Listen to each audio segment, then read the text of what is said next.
नमस्कार, मी Dnyanada Kadam. Cotton King प्रस्तुत माझा कट्ट्यावरती आपल्या सर्वांचं स्वागत.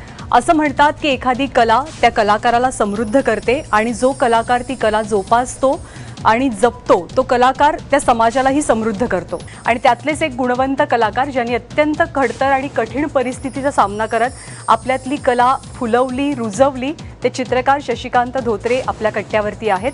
एक काळ असा होता की आपल्या उपजीविकेसाठी स्वतःच्या हातांनी दगड फोडण्याचं कामही शशिकांत यांना करावं लागलं. पण आज त्याच हातांनी रेखाटलेली चित्र त्यांना लाखोंची किंमत मिळवून देतात. त्यांची चित्र इतकी सजीव आहेत, इतकी बोलकी आहेत की ती त्यांच्याबद्दल बरंच काही सांगून जातात. पण कोणत्याही परिस्थितीत, खास करून कठीण परिस्थितीमध्ये अजिबात हार न मानता स्वतःसोबत आपण समाजातही सकारात्मकता कशी आणू शकतो हेच आजचा कट्टा आपल्याला सांगणार आहे. सो आपण कट्ट्याला सुरुवात करूया. शशिकांत, आपलं खूप खूप स्वागत. थँक्यू, धन्यवाद. खरं तर या कट्ट्यावर आज शशिकांत धोत्रेला बोलवायचं सगळ्यात महत्त्वाचं कारण म्हणजे आत्ताच वेगवेगळ्या शाळांचे 10वीचे 12वीचे निकाल लागलेत आणि बऱ्याचदा असं होतं की त्या निकालांनंतर काही मुलांमध्ये अस्वस्थता येते, अपयशाच्या भीतीनं मुलं खचून जातात. पण आपल्याकडं आज असा एक रोल मॉडेल आहे असं मी म्हणेन की ज्याच्यापासून आपल्या गावखेड्यापासून ते शहरापर्यंतच्या प्रत्येक तरुण मुलाला जो खूप काही प्रेरणा देऊन जाईल.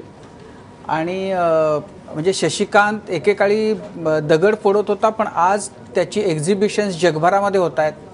त्याच्या चित्रांना किंमत किती मिळते हा भाग तर गौणच आहे माझ्या दृष्टीनं, पण त्याच्या चित्रांचं जे कौतुक आंतरराष्ट्रीय पातळीवर होतं आहे ते महाराष्ट्रातल्या प्रत्येक तरुण मुलासाठी खरं तर एक नवी प्रेरणा देणारी असं असेल.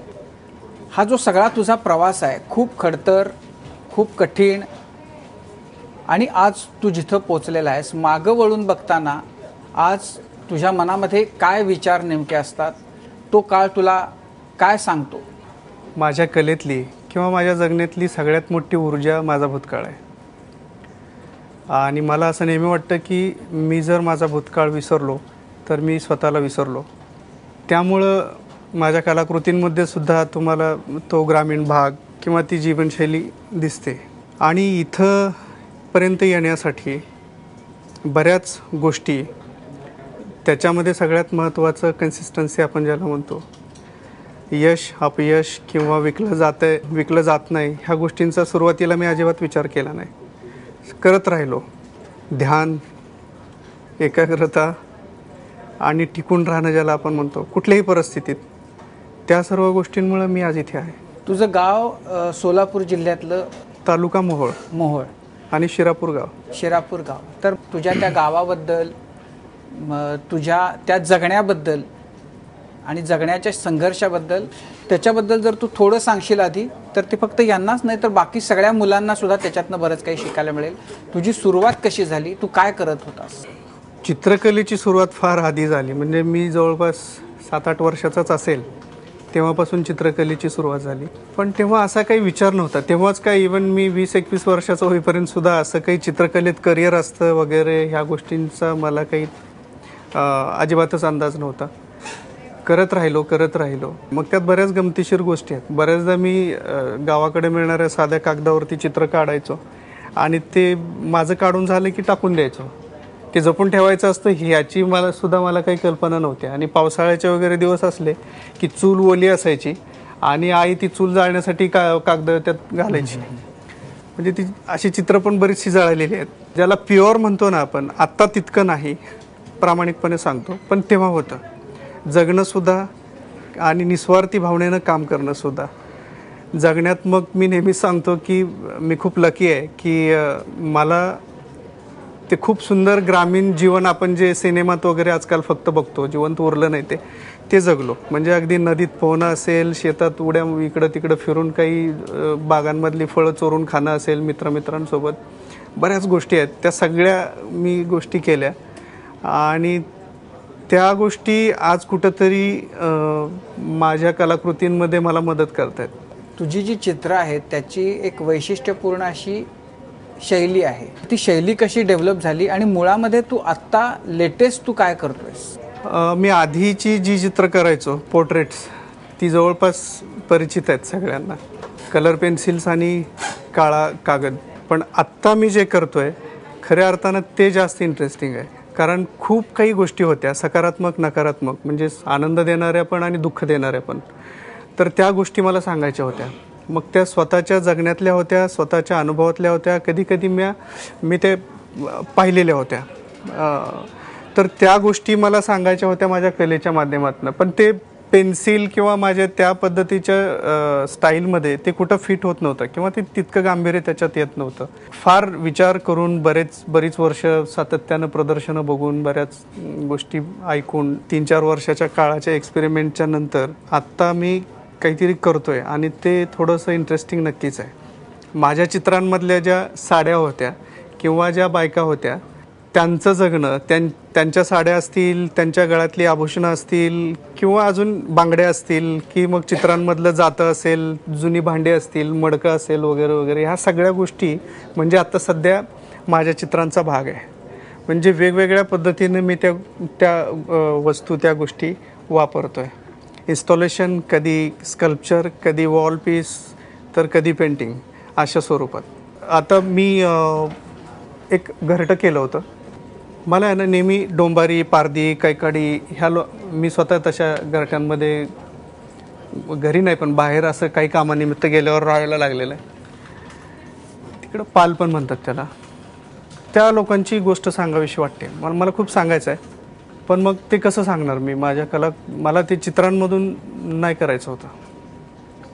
मग मी त्याच लोकांच्या साड्या, फाटलेली कापडं, टाकून दिलेली जुनी झालेली कापडं मागवली, जटर पोटाचा आकार कट केला कापडांचा आणि त्याला गोधडीला हात शिलाई असते त्या पद्धतीनं हात शिलाई करून अनेक जटर बनवले, लहान मोठे, मुलं मुली, आई वडील, स्त्री पुरुष असे. आणि त्या जटरांची एक झोपडी तयार केली.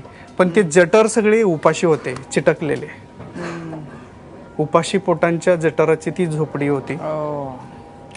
त्याच्यावर एक रेडिओ टांगलेला. त्या रेडिओमध्ये भारत स्वतंत्र झाल्यापासून आजपर्यंतच्या सर्व राजकीय आश्वासनं असतील किंवा शासकीय आश्वासनं असतील, ती सगळे आश्वासनं ज्या त्यांच्या भाषणातून इकडून तिकडून ज्या होतात त्या सगळ्या होत आहेत, कंटिन्यू ऐकायला येत आहेत. उपाशी पोटाचं जटर तसंच आहे आणि त्या जठराच्या आतमध्ये एक रिकामं भांडं आहे कळकटलेलं. त्याच्यात अन्न नाही, अन्नाऐवजी त्याच्यामध्ये क्रिकेटचं हेल्मेट आहे, त्याच्याऐवजी तुमचा बूम आहे, त्याच्यामध्ये फिल्मचे रीळ असतात ते निगेटिव्ज आहेत आणि त्याच्या खाली विस्तवाच्या ऐवजी लाल दिवा आहे. तर मग मला अशा गोष्टी सांगायच्या होत्या आणि मला त्याच गोष्टी त्या वस्तू घेऊन सांगायच्या होत्या. कदाचित मला हे शब्दात सगळं व्यवस्थित एक्सप्लेन नाही करता येत आहे, पण त्या पद्धतीत मी ते करू शकतो. हे नवीन जे तुझं काम आहे त्याचं एक्झिबिशन आत्तापर्यंत झालं आहे कुठं? अजून तरी नाही, पण ऑक्टोबरमध्ये त्रिवेंद्रमला एक म्युझियम होतं आहे, तिकडं ते डिस्प्ले होणार आहेत. जॉनी ML नावाचे एक आंतरराष्ट्रीय आर्ट क्युरेटर, हिस्टोरियन, क्रिटिक आहेत. ते माझं ते एक्झिबिशन क्युरेट करत आहेत. त्याच्यामध्ये माझे पोर्ट्रेट्सपासून ते आत्ता कंटेम्पररीपर्यंतचा तो प्रवास आहे. आणि म्युझियम व्यतिरिक्तही अजून खूप ठिकाणी ते एक्झिबिट करत आहेत. ते डिसेंबरच्या नंतर सगळ्यांना बघायला मिळतील. इमोशनचा विषय निघाला. इमोशन तर सगळ्यांना असतात, पण तुला असं काय वाटलं की ह्या इमोशन म्हणजे कुठल्या त्या इमोशन्स होत्या की ज्या चित्रात उतरल्या पाहिजे, ज्या लोकांपर्यंत बोलल्या, तू काय भोगलं होतं की ते तुला चित्रात दाखव असं वाटलं? माझ्या चित्रांमध्ये खास करून आहे ना, तुम्हाला स्त्रिया दिसतील. मला पुरुषाचं चित्र का करावं असं वाटलं नाही, मला स्वतःलाच माहीत नाही आजपर्यंत. पण एक आयडल म्हणून माझ्या डोक्यामध्ये आहे ना, आई अशी फिट आहे लहानपणापासून. तिनं जे काही भोगलेलं आहे, जे काही सोसलेलं आहे परिवारासाठी, आमच्यासाठी, त्या गोष्टी मला खूप महत्त्वाच्या वाटतात. एक इन्स्टॉलेशन आहे, माझ्या आईचं लुगडं आहे निळ्या आणि लाल रंगाचं. निळा रंग म्हणजे तिचं कपाळ आणि त्या लुगड्यावरती 1000 देशी दारूच्या बाटलीच्या टोपणांनी कुंकू केलेलं आहे असं गोल. तर मग ती आई आहे माझी आणि ते कुंकू माझे वडील आहेत. आमच्यासाठी किंवा आपल्या परंपरेनुसार पती कसाही असो त्याला मरेपर्यंत साथ द्यायची हे आपल्याकडं आहे आणि तिनं ती दिली. तिनं सगळं भोगलं, सहन केलं वगैरे वगैरे, सगळं ठीक आहे. पण पण ते कुठंतरी असं रुतून राहिलं, असं मनात असं हे करत राहिलं की अरे कदाचित ही इथं नसती, बाहेरच्या कुठल्या कल्चरमध्ये असती तर असा पती सहन केला नसता, तिनं सोडला असता आणि तिला तो अधिकार होता. पण हिला तसं करता आलं नाही. अशी सल पण मनात राहते. तिचं आयुष्य संपलं. मग आणि अशा किती आई आहेत, अशा किती भारतमाता आहेत माझ्या आईसारख्या, की त्यांचं तेच नशीब आहे. मी जे मगाशी म्हटलं, देशी दारूच्या बाटल्यांचं टोपणाचं कुंकू, त्याला सौभाग्य आपण म्हणतो. तर इमोशन्स खूप महत्त्वाचे आहेत. मग ती बऱ्याचदा माझ्या चित्रांमधल्या बायका खूप इनोसंट वाटतात किंवा शांत वाटतात. त्याचं कारण हे आहे, म्हणजे ते कुठंतरी तो इनोसन्स मनात आहे, पण त्याचं प्रचंड शोषण झालेलं आहे, होत आहे. शशिकांत, तुमची काही चित्र हे काही प्रदर्शनांमध्ये, आर्ट गॅलरीमध्ये जाऊन पाहण्याची संधी मिळाली. मग ती नववधू असेल खिडकीतनं पाहणारी, ते गजरे वळवणाऱ्या त्या बायका असतील, किंवा आणखी अशी फार भारी चित्र आहेत, ते गोट्या खेळणारे पोरं असतील, त्याच्यासमोर उभा राहून डोळ्यात एकदम इमोशनल झालेली मंडळी पण मी पाहिली, पुण्यात असतील किंवा मुंबईमध्ये असतील.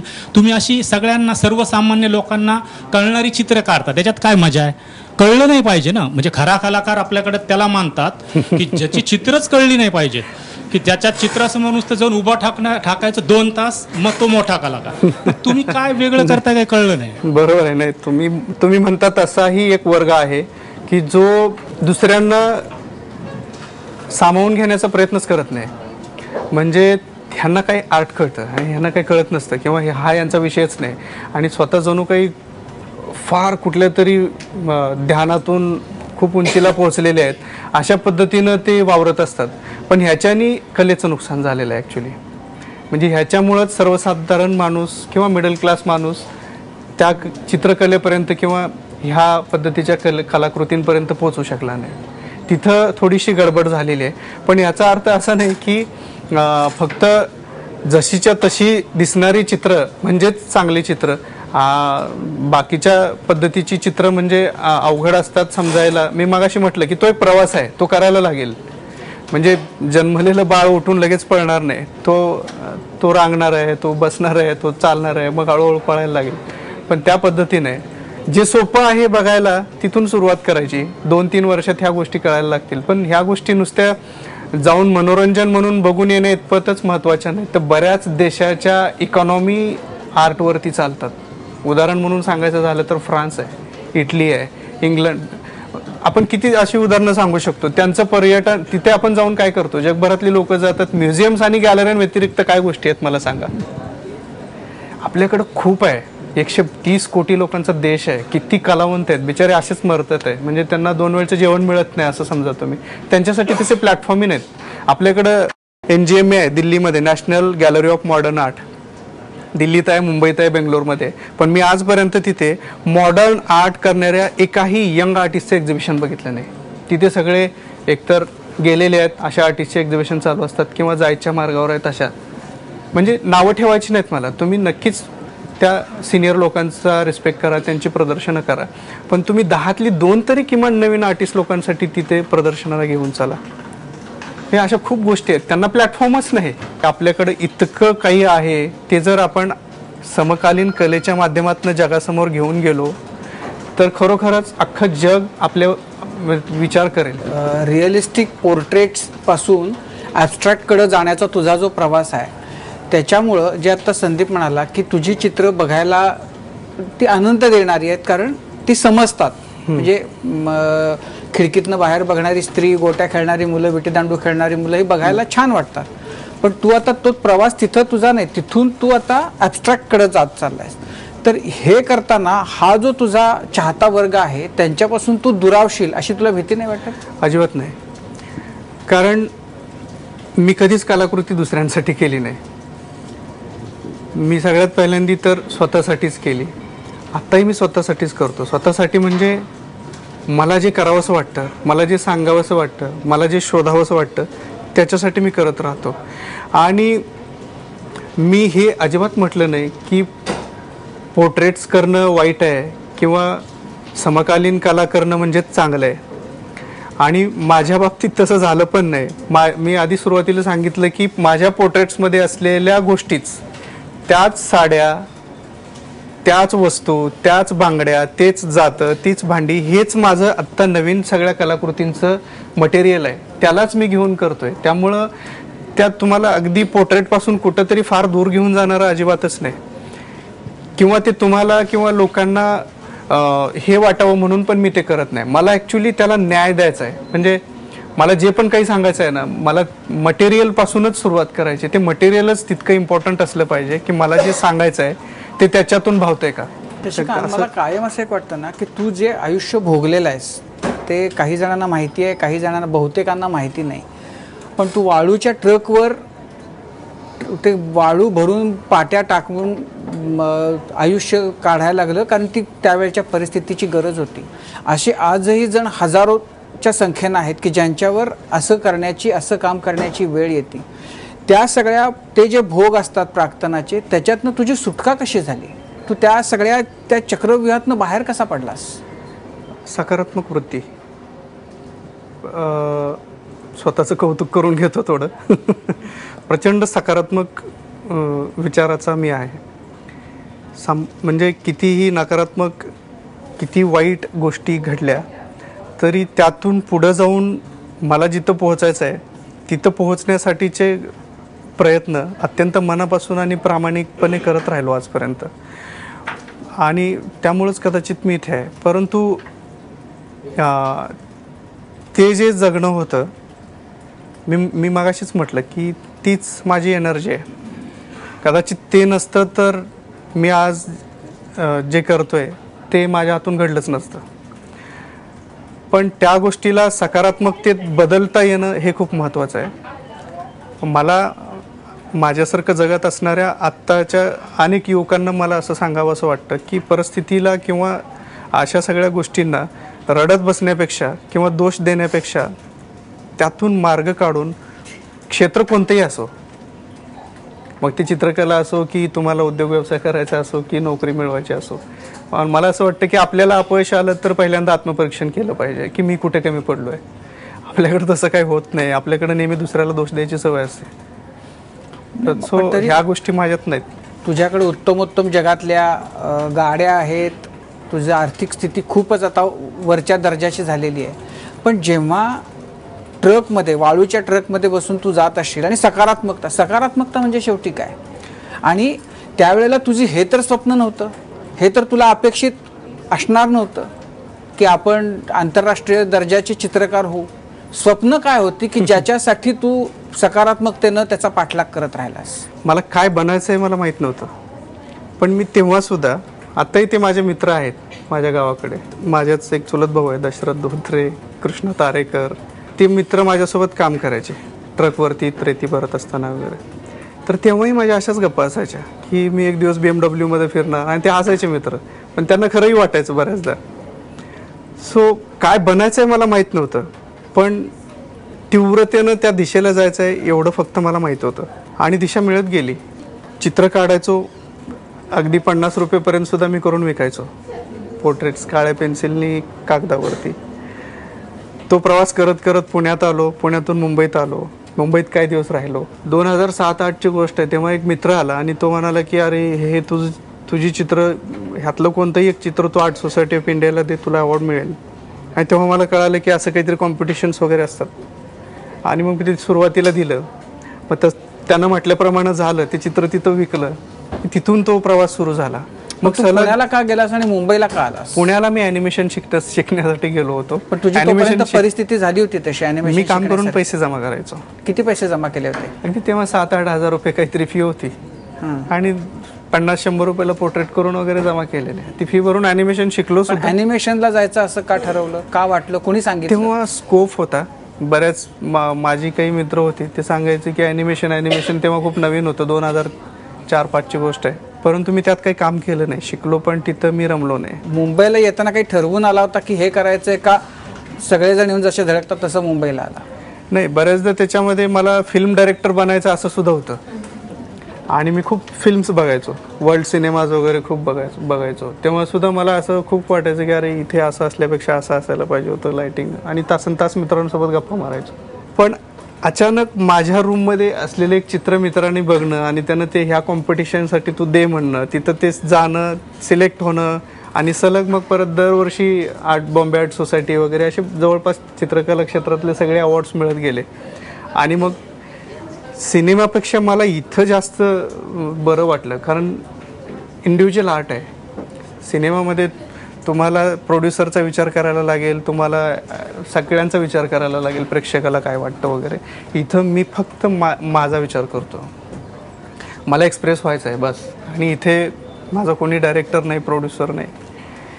तो जो फ्रीडम आहे ना, तो फ्रीडमच माझ्यासाठी खूप महत्त्वाचा होता, आताही आहे. त्यामुळे मी जास्त इन्वॉल्व्ह होत गेलो आणि जास्त आत्ता मग पूर्ण वेळ तुम्ही बघताच आहे, पूर्ण वेळ मी फक्त आर्ट आणि आर्टच करतो. खूप संघर्ष तू केलास, कट टू आता एकदम तू मोठ्या गाड्यांमध्ये वगैरे फिरतोस, लाखांची चित्र तुझी विकली जातात. पण तो संघर्ष म्हणजे का, तू सांगताना बिलकुल ते काय म्हणजे ते सचिन तेंडुलकरला जसं त्याच्या स्ट्रेट ड्राईव्हचं कौतुक वाटत नसेल कदाचित, इतक्या इझिली तू सांगतोयस. इतक्या इझी डेफिनेटली नसेल ना. थेट जे ते थेट खडी फोडायला, ते थेट BMW. हा प्रवास निश्चित तू जितका दाखवतोयस किंवा सांगतोयस की रोजची गोष्ट, इतका साधा सोपा तर नसणार. तिथंपर्यंत पोहोचत असताना अडचणी खूप येऊन गेल्या. लवासा जे आहे तिथे आतमध्ये त्या रोडची कामं सुरू होती. मी आणि माझे 2 लहान भाऊ आम्ही तिथे काम करायला गेलेलो. त्या रोडसाठी दगड फोडायचा वगैरे ते काम होतं. आणि ते मगाशीचं जे घरटं तुम्हाला मी म्हटलं ना, ते तिथून आलेलं आहे ते. तर तशा पद्धतीनं फाटलेल्या गोधड्यांचं वगैरे ते घरटं होतं आमचं. आणि तेव्हा FM नवीन आलेले, तिथं दिवसभर काम करून थकलेलो असायचो आणि रात्री मग भात शिजवून त्याच्यात तो आजूबाजूचा तिथे कढीपत्ता वगैरे असायचा, जंगलच होतं सगळं, तर ते कढीपत्ता होता. तर तो प्रमाण कळायला नसल्यामुळे जास्त झालेलं होतं, ते अत्यंत बेचव झालेलं तरी देखील ते खायचं. आणि FM तेव्हा नवीन आलेले, ते तिथे परत तेच जे आम्ही गाणी वगैरे ऐकायचो ना, तर आमच्या भावांच्या गप्पा हॉलिवूडच्या असायच्या. म्हणजे आपण कशी फिल्म इंडस्ट्री, एक वेगळीच फिल्म इंडस्ट्री कशी बनवू शकतो आपण, इथंपर्यंत त्या मोठ्या गप्पा असायच्या. त्या इंडस्ट्रीतून माझं मन निघून गेलं खरं तर, नाहीतर तिथं देखील सिरियसली काहीतरी खूप काही इंटरेस्टिंग झालं असतं. पण ही हॉलिवूडची स्टोरी होऊ शकते की लवासाच्या रस्त्यावर खडी फोडणारी 2-3 मुलं झोपडीत राहून हॉलिवूडपेक्षा मोठं काहीतरी, हॉलिवूडला शोभेचं काहीसं करण्याची स्वप्न बघतात आणि त्यांच्यातला एक जण तर त्या दिशेनं बरीच पावलं पुढे जातो. तर ही नक्कीच हॉलिवूडची स्टोरी होऊ शकते. अशा खूप छोट्या छोट्या गोष्टी भरपूर आहेत, म्हणून ते खूप वेळ घेण्यासारख्या गोष्टी आहेत. शशिकांत, इथे आल्यानंतर, मुंबईत आल्यानंतर तुला असं वाटलं का की तू काही रितसर जे शिक्षण म्हणतो आपण त्याला, कोणीतरी तज्ज्ञांकडनं शिक्षण घ्यावं किंवा एखादा गुरु असावा आपल्याला या क्षेत्रात? वाटत होतं. आणि मी जे स्कूल ऑफ आर्ट्समध्ये ॲडमिशन पण घेतलं होतं, मला मिळालं होतं 2003मध्ये. पण पुन्हा मागाशी तुम्हाला म्हटल्याप्रमाणे गावाकडं आई एकटीच रोजंदारीचं काम करायची. भावंडांमध्ये मी सगळ्यात मोठा होतो आणि वडील खूप दारू प्यायचे. काळजी वाटायची. नाईलाजानं 2-3 महिन्यानंतर मला परत जायला लागलं. आणि परत मग काय म्हणतो आपण, कामाचा गुरु असं काहीतरी आहे. पण मग तुम्ही जेव्हा चित्र काढायला लागला तेव्हा घरच्या आईची रिॲक्शन काय होती? त्यांची स्वाभाविक अपेक्षा असेल की तुम्ही 4 पैसे अधिकचे कमवावेत. मी त्यातूनच पैसे कमवायचो. सुरुवातीला खूप कमी कमवायचो, पण त्यातूनच कमवायचो. म्हणजे बाहेर कोणाकडे तरी नोकरी करून महिन्याला 10-15 हजार कमवण्यापेक्षा तेवढे पैसे मी चित्र काढून कमवायचो. त्यामुळं मी काय करतोय ह्याच्याशी त्यांना काही देणं घेणं नव्हतं. माझी मदत होते हे खूप महत्त्वाचं होतं. तो रेशो वाढत गेला, फक्त फार वेगाने वाढत गेला कमवण्याचा. पण मला नोकरी करावी लागली नाही. सुरुवातीला वाटलं मी ॲनिमेशन शिकल्यावर कुठंतरी नोकरी करावी कोणाकडे तरी, पण नाही. मी मगाशी म्हटलं ना की किती कठीण परिस्थिती काही आली तरी दिशा न सोडणं आणि टिकून राहणं आणि ध्यान त्याच्यामध्ये असणं, ह्या गोष्टी मी सोडल्या नाहीत, आताही सोडल्या नाहीत. शशिकांत, एक चित्र रेखाटण्यासाठी तुम्हाला किती कालावधी लागतो? साधारणतः वेळ 1 महिना वगैरे लागतो. तुमची क्लायंट लिस्ट किती मोठी आहे? म्हणजे कुणाकुणाची घरं सजलेली आहेत तुमच्या पेंटिंग्सनं? खूप आहे, खूप. म्हणजे भारताबाहेर जास्ती आहेत. भारतातही खूप आहेत, म्हणजे आपण म्हणू शकतो टॉप 20. म्हणजे अंबानींपासून सगळ्यांच्या घरामध्ये असं म्हणू शशिकांतची शकतो तुम्ही. चित्र आहे. सगळ्यांकडे म्हणजे आता आता कोणाकडे आता असं आहे की ज्याच्या घरामध्ये शशिकांतचं चित्र नाही तो टॉप 20 मध्ये नाही. ते सगळे तितके चोखंदळ असतात चित्र निवडीच्या बाबतीत. त्या लोकांच्या बाबतीत थोडंसं वेगळं आहे. म्हणजे आपण चित्राकडं खूप छान दिसलं म्हणून विकत घ्यायचं असा विचार करतो, पण तिथे ती एक इंडस्ट्री आहे. आपण जसं सोनं, चांदी, जागा, जमीन विकत घेतो, तशी बरीच लोक आहेत जे आर्ट विकत घेतात आणि त्यांना फारसं आर्ट कळतं असंही म्हणता येणार नाही, पण त्यांना आर्ट जाणून घेण्याची खूप इच्छा असते, तीव्र इच्छा असते आणि त्यामुळं ते इन्व्हेस्ट करत राहतात. आपण जे न्यूजपेपर वर्तमानपत्रांमध्ये वगैरे बातम्या ऐकतो, 500 कोटीला विकलं, 1000 कोटीला विकलं वगैरे, त्या खोट्या नसतात, त्या खऱ्याच्या असतात आणि ती इन्व्हेस्टमेंट असते. म्हणजे उदाहरणार्थ सांगायचं, मी फार दूरचं नाही स्वतःचं, तर माझं चित्र 5 वर्षापूर्वी मी विकायचो 17-18 हजार रुपये, 25,000 रुपये, 30,000 रुपये. त्याची आत्ताची किंमत ही नक्कीच त्याच्यापेक्षा खूप जास्ती आहे. एक कधी काळी अंगावर कपडा नाही आणि एकदम मग मोठमोठ्या गाड्या घेऊन फिरणं, तर या वेगाशी जोडून घेताना कधी तोल जाईल असं वाटलं नाही? मला प्रामाणिकपणे सांगायचं तर अत्यंत सुरुवातीला ना थोडंसं आकर्षण होतं, पैसा, किंवा मला ती गरज होती त्या सगळ्या गोष्टींची. पण पुढे जाऊन पैसा म्हणजे श्रीमंती असं अजिबात माझ्या डोक्यात नाही. आता अजिबातच नाही, आता तर बिलकुलच नाही. म्हणजे माझ्याकडे खूप मला पैसे मिळत आहेत म्हणून श्रीमंत आणि अजिबात नाही मिळाले म्हणून मी गरीब, असं आत्ता तरी अजिबातच नाही. कारण मला कलावंत म्हणून श्रीमंत व्हायचं आहे, मी नाही आहे अजून. मला असं फार वाटतं की मीच काय, माझ्यासारख्या अशा अनेक कलावंतांचं व्हेनिस बिएनालेमध्ये काम लागावं, आपण भारताला तिथं तेवढ्या उंचीवरती जाऊन प्रेझेंट करावं, स्वित्झर्लंडच्या बॅसलमध्ये लागावं. बरेच ठिकाणं आहेत अशी, तिकडल्या म्युझियम्समध्ये आपल्या कलाकृती, आपले विषय, आपल्या गोष्टी जाऊन आपण ठेवाव्यात. मला ती श्रीमंती तिथंपर्यंत पोहोचायचं आहे, मी त्या दिशेला आहे. बघू. तुझ्या चित्रांमध्ये स्त्रियांचे चेहरे दिसतात काही, तर असं कधी झालंय की एखादा चेहरा तुझ्या लक्षात राहिला आणि तो पेंटिंगमध्ये उतरला? नाही, तसं कधी झालं नाही, पण त्या फिलिंग्स म्हणतो ना आपण, की तो इनोसन्स, तो भाव माझ्या या चित्रात यावं असं नक्कीच बऱ्याचदा झालंय. तुझा रोल मॉडेल कोण आहे या क्षेत्रातला, ज्यांचं काम तुला असं वाटतं की यांच्यासारखं काम करायला आवडेल? खूप आर्टिस्ट आहेत, फार मोठी लिस्ट आहे. आफ्रिकन पेंटर आहे निकोलस लोबो, तो इन्स्टॉलेशन परफॉर्मिंग आर्ट करतो, त्याचं काम मला आवडतं. नायजेरियन पेंटर आहे, इन्स्टॉलेशन आर्टिस्ट आहे, दमाली, तो आवडतो. त्यानंतर डेमिन हसचं काम मला आवडतं. त्यानंतर मार्क ब्रॅडफोर्ड नावाचा खूप चांगला आर्टिस्ट आहे, त्याचं काम आवडतं, तोही आफ्रिकन अमेरिकन आहे. अशी ही खूप मोठी लिस्ट आहे. त्या लोकांची कामं मला जास्त आवडतात, जास्त सिरियस वाटतात. आपण म्हणतो ना की तुम्ही पत्रकारितेच्या माध्यमातून खूप चांगल्या गोष्टी लोकांना सांगू शकता, लेखक लेखणीतून सांगतो, अभिनेता अभिनय करून सांगण्याचा प्रयत्न करतो, तसं कलावंतांनी, चित्रकार असो की शिल्पकार असो, त्यानं त्याच्या माध्यमातून ह्या गोष्टी सांगाव्यात. तसं भारतात आता सुबोध गुप्तांचं जे काम चालू आहे ते मला आवडतं, ज्या पद्धतीनं ते काम करतात. अत्यंत खूप साधी गोष्ट आहे, भांडं, त्याला घेऊन ते इतक्या उंचीला गेले आणि ते कुठंतरी भारत प्रेझेंट करत आहेत, जगभर कुठंतरी आपली एक आयडेंटिटी आहे, हे बघून थोडंसं समाधान वाटतं आणि आपणही आपल्या आजूबाजूच्या गोष्टी घेऊन काहीतरी करावंच वाटतं. शशिकांत, एकदम बेसिक प्रश्न विचारतो. मगाशी नवनाथने पण उल्लेख केला होता, आता भारतीच्या ह्याच्यातनं पण उल्लेख, त्याच्यातनंच हा प्रश्न आला आहे. चित्रकला हा विषय आपल्या शिक्षण पद्धतीमध्ये ऐच्छिक आहे, त्यामुळे नवनाथच नाही, माझ्यासारखी अनेक मंडळी त्या विषयापासून दूर राहिलेली आहेत. संगीत असेल, नाटक असेल, अभिनय असेल, याचा आनंद घ्यायला आम्हाला सगळ्यांना आवडतो. जर त्यांना चित्रकला समजून घ्यायची आणि त्यांच्या पुढच्या पिढीला जर समजवायची आहे, तर तू मार्गदर्शन कसं करशील या कार्यक्रमाच्या निमित्तानं? 10 वर्षापूर्वी मी पोर्ट्रेट्स करायचो, तेव्हा मी आता समकालीन कलेत प्रवेश करेन असं मला कधीच वाटलं नव्हतं, किंवा मला ॲबस्ट्रॅक्ट कळेल, मी इन्स्टॉलेशन्स करेल, स्कल्पचर करेल वगैरे, असं कधीच मला वाटलं नव्हतं.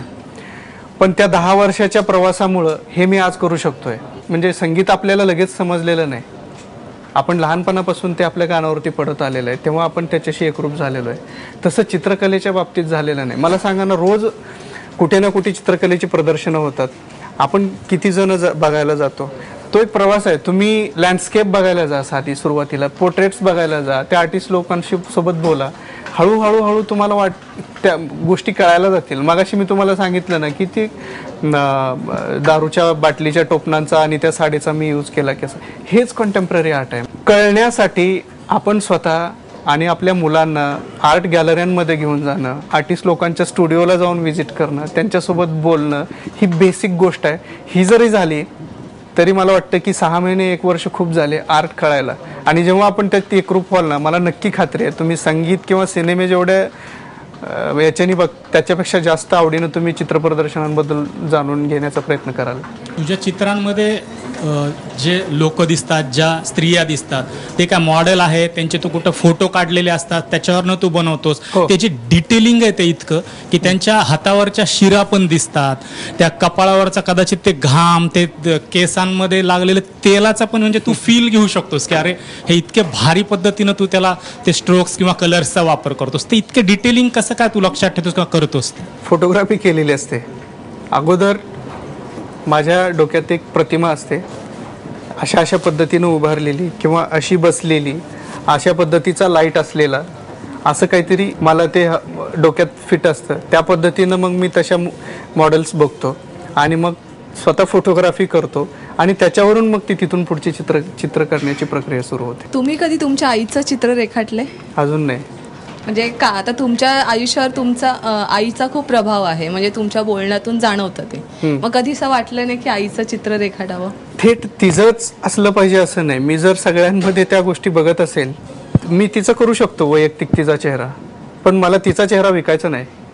मी त्या भाव, ते इमोशन्स वेगळ्या दुसऱ्या मॉडेल्सना घेऊन करून विकू शकतो, पण मी माझ्या आईचं चित्र करून ते चित्र विकू शकत नाही. पण मी माझ्या स्वतःसाठी नक्की करेन. आता तुम्ही ज्या टप्प्यावर पोहोचला आहात तेव्हा आईची प्रतिक्रिया काय होती? तिला अभिमान वाटतो आणि ती खूप संयमी आहे. म्हणजे खूप यश मिळालंय तर तिच्या जगण्यात वागण्यात फार काही बदल झालाय असं अजिबात नाही. हे आत्ताही ती गावातच राहते आणि तिच्यामुळे मला गावाकडे राहायला लागतं. सो इतकं साधं आहे ते. बऱ्याचदा असं होतं की ग्रामीण भागातली मुलं मुंबई पुण्यात जेव्हा येतात तेव्हा ती बुजून जातात वेगवेगळ्या प्रकारच्या गंडांमुळं. त्यांना आपली भाषा, आपली बॅकग्राऊंड ह्याच्यामुळं व्यक्त होताना मर्यादा येतात. तशा तुला कधी कोणत्याही टप्प्यावर आयुष्याच्या आल्या होत्या? माझ्या बाबतीत तसं झालं नाही, कारण माझं क्षेत्र असं आहे की ते म्हणजे तोंडाने व्यक्त होणारं क्षेत्र नाही. मला ते चित्राच्या माध्यमातनं, म्हणजे तुला बघायच्या आधी तुझं चित्र येतं तेच व्यक्त करतं खरं. म्हणजे तेच बोललं पाहिजे. कलावंताच्या बाबतीत मला नेहमी ते वाटतं की स्वतः बोलण्यापेक्षा त्याची कलाकृती जास्त बोलली पाहिजे. असं आहे की ते तुझं चित्र सुद्धा नंतर आलं ना.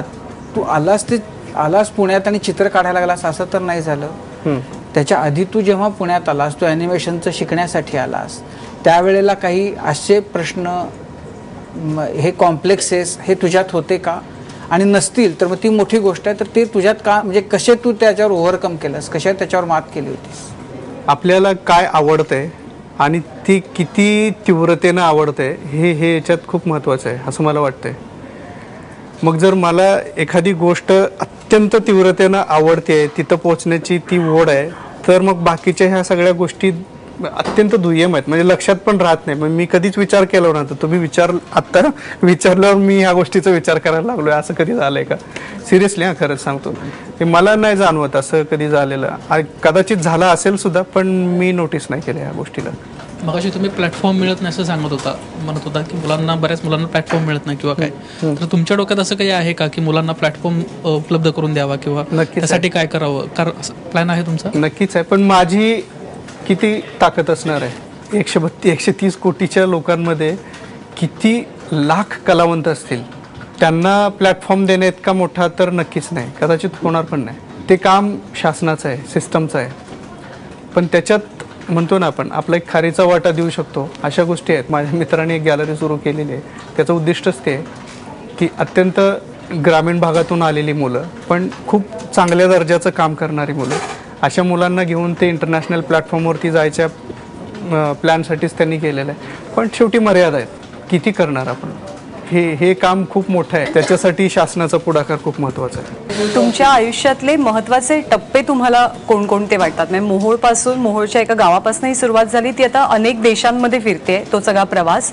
यातले महत्त्वाचे टप्पे तुम्हाला कोणते वाटतात? मी गाव सोडलं हा एक महत्त्वाचा टप्पा आहे. जे स्कूल ऑफ आर्ट्सला शिकायला येण्यासाठी म्हणून 2003ला जेव्हा मी गाव सोडलं, तो माझा अत्यंत महत्त्वाचा टप्पा आहे. आणि त्यानंतर 2007 जिथे आपण म्हणतो ना की टर्न, म्हणजे पहिलं चित्र विकलं, आर्ट्स एक अवॉर्ड मिळाला, तो दुसरा टर्न.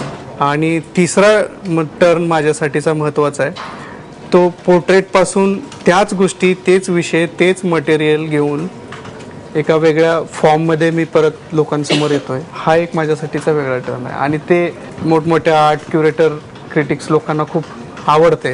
त्याच्यामुळं मला अजून कॉन्फिडन्स येतो आहे. जसं पोर्ट्रेट सुरुवातीला करायचो, लोक कौतुक करायचो, मला कॉन्फिडन्स यायचा, मी करत जायचो. तसं नवीन कला प्रकाराच्या बाबतीत देखील आहे.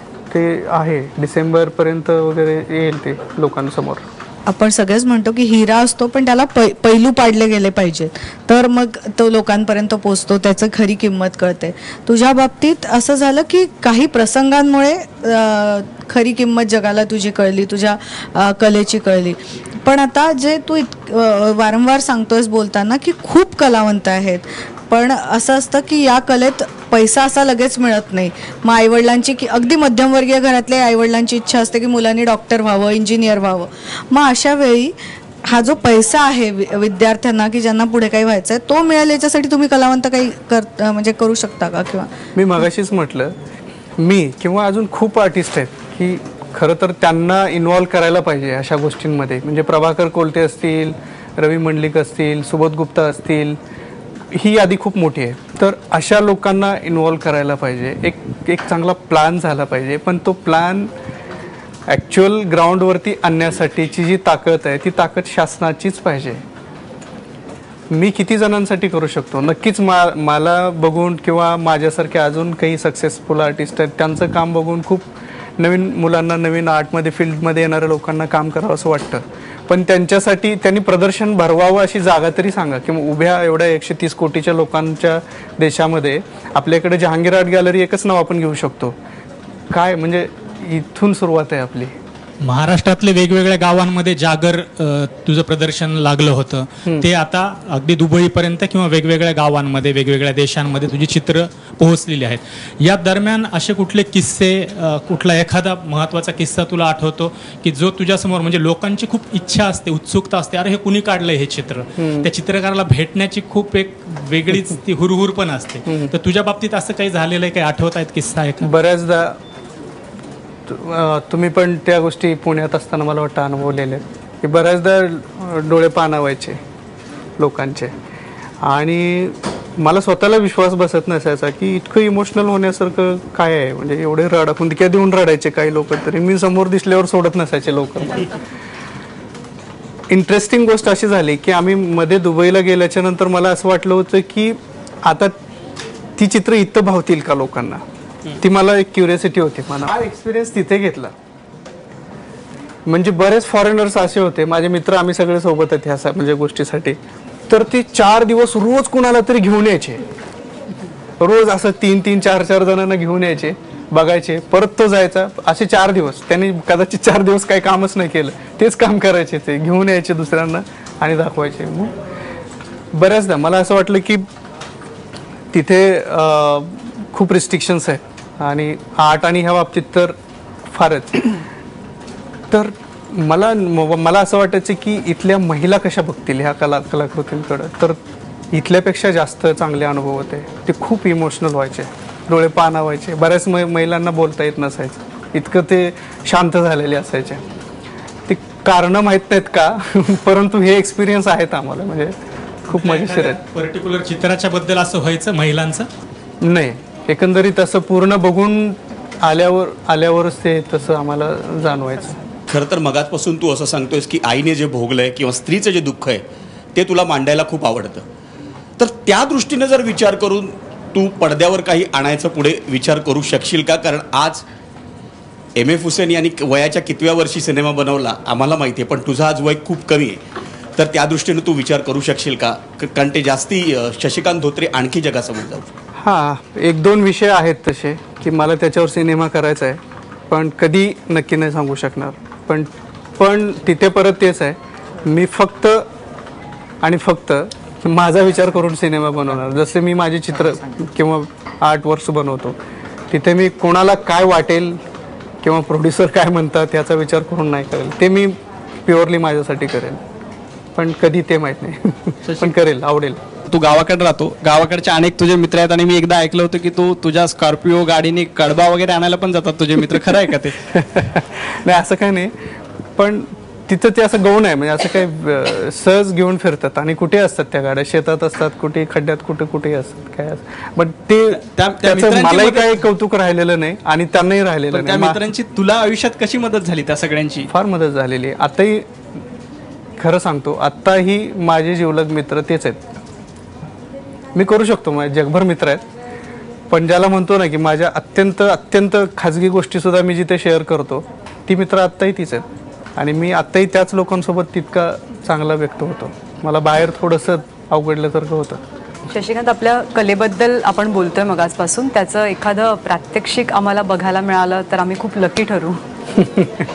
खरं तर आपल्याकडे वेळ खूप कमी आहे आणि माझं एक चित्र व्हायला 1 महिना लागतो. पण आता 5 मिनिटात मी काय करू शकतो, मी नक्कीच तुमच्यासाठी आणि प्रेक्षकांसाठी करायचा प्रयत्न करतो. आता सुरुवातीला हे ड्रॉइंग झालेलं आहे, तुम्हाला ज्या लाईन्स दिसतात त्याच्यानंतर हा जो आहे तो बेस आहे. म्हणजे ह्या ब्लाऊजचा ग्रीन हा बेस आहे, हा ब्लू हा बेस आहे. आता मी हळूहळू मिडल टोन, लाईट ते करेन. चित्रामध्ये महत्त्वाचं माझ्या काय असतं, जरी, साडीचा पोत आणि ते थोडासा स्किनचा पार्ट. मग आता आपण काय करू, कपड्यांचा हा भाग आणि थोडासा स्किनचा भाग आणि ते जरी आपण इतकं करू. चित्र करायला सुरुवात कधी केली? किती दिवसांपूर्वी? 7-8 दिवस झाले. आणि मग अजून म्हणजे महिना लागणार नाही, 7-8 दिवसांनंतर? जवळपास अजून 15 दिवस वगैरे. ओके. पण आम्हाला आता बघताना असं वाटतंय, म्हणजे सर्वसामान्य नजरेतनं की हे चित्र ऑलमोस्ट रेडी आहे.